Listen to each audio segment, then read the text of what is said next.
ഒരു ലെഗ് കെട്ട മട്ട. ഒന്നേ ഒന്നേ എല്ലാവരും വന്ന് നോക്കി വാ. കുറേ നാളുകളായിട്ട് കുറെ പട്ടികൾ, എടാ പട്ടികളെ, ആ പട്ടികളോടാൻ പറയുന്നത്. നമ്മളെയാണല്ലോ മച്ചമ്പി. എന്താടാ? ഞാൻ കാശ് വാങ്ങിച്ചിട്ടാണ് റിവ്യൂ ചെയ്യുന്നത്. കുറെ നാളായി ഇത് തുടങ്ങിയിട്ട്. ഇന്ന് എനിക്ക് രണ്ടിലൊന്നറിയണം. What the fuck? ഞാൻ കാശ് വാങ്ങിച്ചിട്ടാണ് റിവ്യൂ ചെയ്യുന്നത്. ഇതിന്റെ ബേസിക് അടിസ്ഥാനം എന്താ? ഉറക്കം വരുന്നു. എങ്ങനെയാണ് കാശ് വാങ്ങിക്കുക? നീയും നിന്റെ തന്തമാരെല്ലാരും കൂടെ ഒരു ചാക്കിൽ കെട്ടിയിട്ട് എനിക്ക് കാശ് എൻ്റെ ഫ്ലാറ്റിന്റെ ഫ്രണ്ടിൽ സെക്യൂരിറ്റിന് എടുത്ത് കൊടുക്കണോ? എന്നിട്ട് ഞാൻ ആ കാശ് എടുത്തിട്ട് ഞാൻ തീരുമാനിക്കുകയാണോ ഈ സിനിമയ്ക്ക് പോസിറ്റീവ് പറയണോ നെഗറ്റീവ് പറയണമെന്ന്? ഇവിടെ പറയുന്ന നിനക്കില്ലേലും കേൾക്കുന്ന എനിക്കില്ലടാ ഒരു ചളുപ്പ്. എന്തടിസ്ഥാനം കാശ് വാങ്ങിച്ചെന്ന്? ഞാൻ നോർമലി ഇതിനൊന്നും പ്രതികരിക്കുന്ന ആളല്ല. നമ്മളായിട്ട് ആരുടെ നെഞ്ചത്തേക്ക് കയറാറില്ല സാറേ.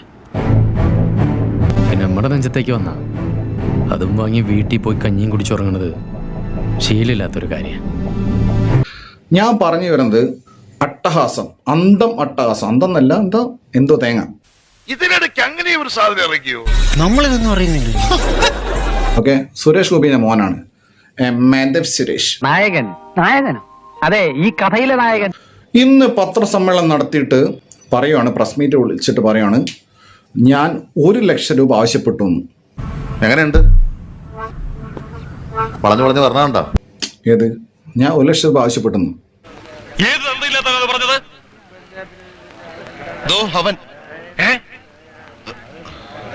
ഞാൻ ഇപ്പോൾ ഓൺ റെക്കോർഡ് ഞാൻ പറയുന്നു, ഞാൻ 1 ലക്ഷം രൂപ ആവശ്യപ്പെടുന്ന തെളിവ് നിന്റെ അടുത്തുണ്ടോ? കാണണ്ടടാ നീ, എനിക്ക് നിന്നോടാണ് സംസാരിക്കാനുള്ളത്. ഓക്കെ, ഞാൻ ആവശ്യപ്പെട്ടു നീ പറയുന്നല്ലോ. ഇതൊന്നും ഇല്ലാത്തല്ല, ഉള്ളത് തന്നെ. എടാ, പറയുമ്പോൾ ഒരു മിനിമം മര്യാദ വേണം. എന്നെ നാണം കെടുത്ത് 1 ലക്ഷം ഉലുവയോ നിന്റെ തീട്ടപ്പടത്തിന്? 1 ലക്ഷം രൂപ കേരളത്തിലെ എല്ലാ ജനങ്ങൾക്കും കൊടുത്താൽ പോലും ഒരു പണം കാണൂല. അത്രയും തീട്ടപ്പടോ, തീട്ടപ്പടം. കുറച്ചുകൂടെ മര്യാദക്ക് സംസാരിക്കണം. ഓ, ഞാനിനി മര്യാദ പഠിച്ച് പാസ്സായിട്ട് വേണം സാറിനോടൊന്ന് സംസാരിക്കാൻ. ഓൺ റെക്കോർഡും പറയാം. ഇതെല്ലാം കണ്ടു തീർത്ത അവസ്ഥ എനിക്കറിയാം, ഉണ്ണിക്കറിയാം, ഇത് കണ്ട തിരുവനന്തപുരം അറിയാം. ഷാജി കാര്യം പറയുന്ന കണകുണ വർത്താനം പറയുന്നോട്ടോ. ഇപ്പൊ ഞാൻ പറയണേനാണ് ഈ കള്ളപ്പോർക്കിന് കുഴപ്പം. ഈ പ്രൊഡ്യൂസർ താടിക്കാരൻ അപരാധി പറയുവാണ്, ഞാൻ 1 ലക്ഷം രൂപ ആവശ്യപ്പെട്ടു. അതിന് തെളിവ്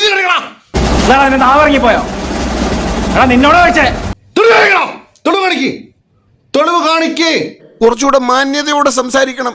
നീ ഉണ്ടാക്കും കുറെ. എന്റെ നാറിയ വായ തുറപ്പിച്ചത് നീ തന്നെയാ. ഇനി നിന്നെ കുറച്ച് നാറ്റിച്ചിട്ടേ ഞാനത് അടയ്ക്കുന്നുള്ളൂ. പട്ടികളെ ഞാൻ പറയുന്നേ. എന്തൊരു പൊളിച്ചതറിയാടോ, ഇയാള് പണ്ട് പോലീസിലായിരുന്നു. എടാ, താടി വെച്ച അന്ത അട്ടാസിന്റെ പ്രൊഡ്യൂസറെ, എടാ മാധവ് സുരേഷ്, സുരേഷ് ഗോപിന്റെ മോനെ.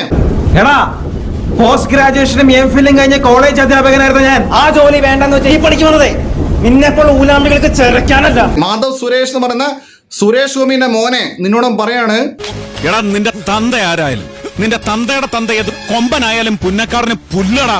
നീ ഇന്ന് ഇന്റർവ്യൂ ന്യൂസ് എൻഡിൽ പറഞ്ഞില്ല ഞാൻ 1 ലക്ഷം രൂപ വെച്ച് വാങ്ങിയെന്ന്. എവിടെയാണോ തെളിവ് കാണിച്ചു പറയടാ. വേണ്ടെന്ന് വെച്ചപ്പോ എനിക്ക് ആസന തല കയറി അണ്ടി വിട്ട് തളർത്തടാ. പ്രൂഫ് കാണിക്കടാ. ജോസ്ബേ, എടാ തെണ്ടിപ്പട്ടി നായിന്റെ മോനെ, നിനക്ക് എത്ര അപ്പനുണ്ടാ? ഞാനെന്താ നിനക്ക് ഗൂഗിൾ പേ വഴിയല്ല, UPI വഴിയല്ല, പിന്നെ നിന്റെ അച്ഛൻ ചാക്ക് കെട്ടിയിട്ട് എനിക്ക് 1 ലക്ഷം രൂപ കൊണ്ടുവന്നാടാ നായേ. നിന്റെ വായിക്കാതെന്താ പഴം തള്ളിയിട്ടുണ്ടോ? എടാ താടി, കള്ളത്താടി, പരട്ടത്താടി, നിന്നെ ഞാൻ പൊക്കിയിരിക്കും കേട്ടോ. എന്തരായാലും നീ എന്നെ ഇങ്ങാട്ട് വിളിച്ചു വരുത്തിയ സ്ഥിതിക്ക് നിന്റെ കച്ചവടം പൊട്ടി താക്കോലുമായിട്ടേ ഞാൻ പോണുണ്ട്. വല്ല കാര്യമുണ്ടോ? എന്തിനാണ് ഇങ്ങനെ ഇല്ലാന്ന് നടക്കണേ? നീ എത്ര കോടീശ്വരനായി കഴിയണം? നീ ഏത് മറ്റേ കൊമ്പത്തിരി? നീ 4.5 കോടി, നിനക്ക് നാണല്ലടാ. 4.5 കോടി ഈ മറ്റേ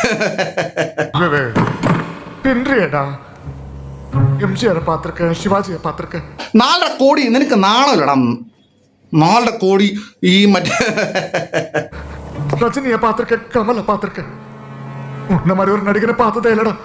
മാധവ് സുരേഷിനെ വെച്ചിട്ട് 4.5 കോടി മുടക്കിയെന്ന്. അരെ നട്ട് ഓർ വാട്ട്?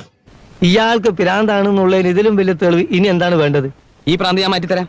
എടാ മാധവേ, നീ പറഞ്ഞു 1 ലക്ഷം രൂപ ഞാൻ വാങ്ങിച്ചത്. എടാ മയിരേ, നിനക്ക് പബ്ലിക്കായിട്ട് ഇറക്കി നടക്കാനുള്ള യോഗ്യതയില്ല. നീ കഴിവ് കെട്ടവനാ. നിന്നെ ഈ ലോകത്ത് ആരും അറിയാൻ പോകുന്നില്ല. നിന്റെ 1 ലക്ഷം രൂപ എനിക്ക് ഇതാടാ 1 ലക്ഷം ഉറുപ്പ്യ, മനസ്സിലായോ? കൊല്ലം ബാങ്കിൽ ജോലിക്ക് പോകാൻ പാടില്ലടാ. എന്റെ ശശി തരൂർ ഇംഗ്ലീഷായിട്ട് വന്നേക്കണ. Bad workers blame their tools എന്ന് ഇംഗ്ലീഷിലൊരു ചൊല്ലുണ്ട്. അതുകൊണ്ട് എടാ കഴിവില്ലെങ്കിൽ പോയി സ്വയം കുനിഞ്ഞിരുന്ന് ഊമ്പുക. മാധവൻ എൻ്റെ അടുത്താൻ പറയുന്നത്, മാധവ സുരേഷിനോട്. സ്വന്തം കഴിവുകേട് മറയ്ക്കാൻ ഉപകരണങ്ങളിൽ പഴിചാരുക. കൈയക്ഷരം മോശമായതിന് പേനയെ കുറ്റം പറയുക. മരം വെട്ടറിയാത്തതിന് കോടാലിക്ക് തെറി വിളിക്കുക. നിന്നെ കൊണ്ട് അതിനെ കൊള്ളാവൂ കേട്ടോ, ഇല്ലെങ്കിൽ എൻ്റെ അടുത്ത് കുതിരഞ്ഞീ വരണ്ട. അവന്റെ ആമയുടെ സർട്ടിഫിക്കറ്റും കൊണ്ട് കുഞ്ഞിരാമനാശാനെ വിലക്ക് വന്നിരിക്കുക. പട്ടി അന്തരാസ് കൂന്തരാസ് അവന്റെ അമ്മേരെ തള്ളേ കലിപ്പ് തീരണില്ലല്ലേ. നാണം ഉണ്ടെങ്കിൽ നീ നിനക്ക് എവിടുന്നാടാ ഇതല്ലേ കിട്ടിയത്?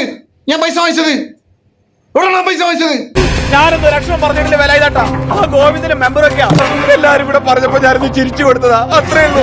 കേരള പോലീസൊക്കെ മണ്ടന്മാരാ. ഞാൻ കാശ് വാങ്ങി ഊമെന്ന് ഒരുത്തണം എന്നെ പിടിച്ച് ജയിലിട്ടുണ്ടാവൂലേ? അത് മനസ്സിലാക്കാനുള്ള വിവരം വേണ്ട ഇയാൾക്ക്. ഇവന് കുറച്ച് ബുദ്ധി ഉണ്ടായിരുന്നെങ്കിൽ മന്ദബുദ്ധി എന്നെങ്കിലും വിളിക്കായിരുന്നു. അതും ഇല്ലാതായി. ഞാൻ പൈസ വാങ്ങിയതിന് എന്തെങ്കിലും കണക്ക് കാണിച്ചു തന്നാൽ ഈ പണി ഞാൻ നിർത്തും.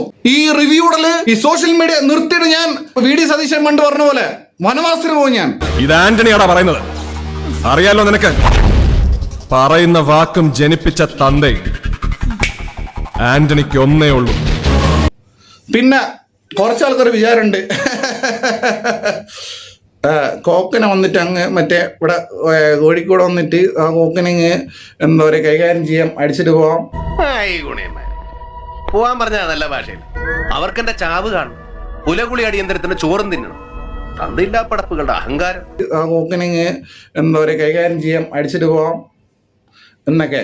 അത് എനിക്ക് ലാലേട്ടൻ പറയാനുള്ളൂ. എൻ്റെ ലാലേട്ടൻ പറഞ്ഞേ വാടാ.